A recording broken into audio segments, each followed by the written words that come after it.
Araria Lok Sabha seat से RJD उम्मीदवार शाहनवाज आलम ने पूरे उत्साह के साथ अपना नामांकन पर्चा दाखिल कर दिया है। इसके बाद ही विरोधी खेमे में बेचैनी बढ़ गई है।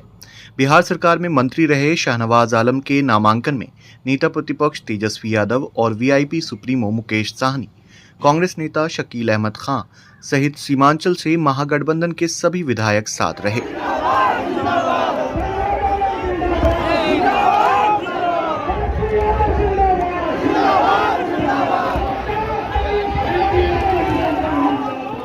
नामांकन के बाद शाहनवाज आलम ने नेताजी सुभाष स्टेडियम में अपना शक्ति प्रदर्शन किया। इस मौके पर हजारों की संख्या में नामांकन सभा में समर्थक शामिल हुए। अपने संबोधन में शाहनवाज आलम ने बाढ़, बेरोजगारी और बदहाली का मुद्दा उठाया है। वहीं पलायन के लिए कुख्यात अररिया से दिल्ली तक चलने वाली एक्सप्रेस ट्रेनों की संख्या सीमित होने पर केंद्र और राज्य सरकार की जमकर आलोचना की है।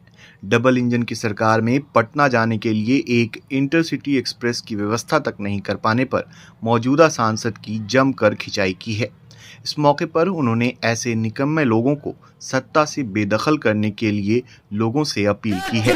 बेरोजगारी हटाने का चुनाव है, यह चुनाव संविधान बचाने का है। भाजपा के प्रत्याशी आपके पास आएंगे, आपके पास रगड़ा लेंगे। मैं 3-4 बातें कह देता हूं आपको, आप सिर्फ उनको सवाल करना। अररिया से जो सीमांचल एक्सप्रेस ट्रेन जो है लालू या प्रसाद यादव जी ने और तस्लीम साहब ने चालू करवाया था, उसके बाद क्या कोई ट्रेन चला है?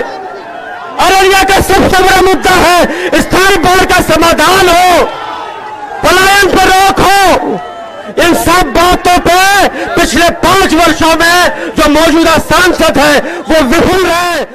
गौरतलब है कि सीमांचल के कद्दावर नेता रहे मरहूम तस्लीमुद्दीन के छोटे बेटे हैं, जो जोकीहाट सीट से मौजूदा विधायक हैं और महागठबंधन सरकार में मंत्री पद संभाल चुके हैं। माता बहन सभी को सन्ना पल्ला मुकेश साहनी की ओर से नमस्कार, प्रणाम। साथियों समय कम है, बस आप लोगों के बीच में अपील करने के लिए आए हैं कि ये जो लड़ाई है ये आजादी की लड़ाई है। कहने के लिए तो ये आम चुनाव है, हर 5 साल में 2 बार चुनाव आती है, लेकिन ये चुनाव जो है खास है। ये खास इसलिए है क्योंकि ये देश आपका और हमारा है।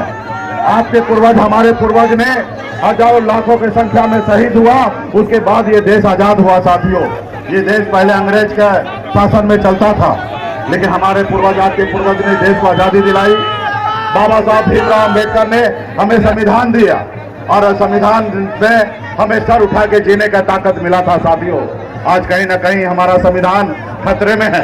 ऐसे लोग, तानाशाह लोग देश को कब्जा करने में लगे हैं, हमारे देश के संविधान को बदलने में लगे हैं, हमें भाई को भाई में लड़ाने में लगे हैं। ऐसे लोगों को हमें सरकार में बदलने की आवश्यकता है। ये जो सरकार दिल्ली में है मोदी जी की, ये सरकार गरीब, पिछड़ा, दलित, अति पिछड़ा का सरकार नहीं है।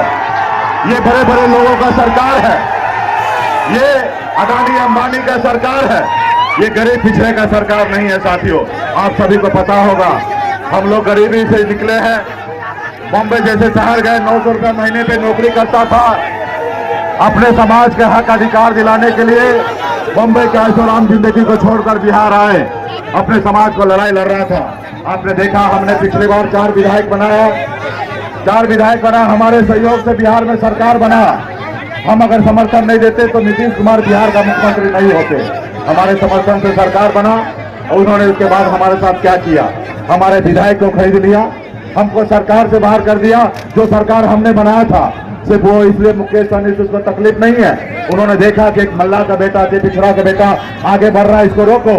अगर नहीं रोकोगे तो ये बहुत आगे निकलेगा, और उसी उद्देश्य से हमारे पार्टी को खत्म कर दिया। साथियों इसलिए तमाम हमारे पार्टी के जितने भी वरिष्ठ नेता हैं, आप सभी से आग्रह है कि मजबूती से एक एक गांव में जाइए, एक एक लोगों से मिलिए, एक एक बूथ पे जाइए और हमारे संदेश को मजबूती से पहुंचाइए। और मजबूती से यहाँ पे हमारे शाहनवाज भाई जो चुनाव लड़ रहे हैं, मजबूती से लालटेन छाप से बटन दबाकर इसको जिताने का काम कीजिए और बताइए कि किस तरीके से हमारी लड़ाई है, हमारी आरक्षण की लड़ाई है।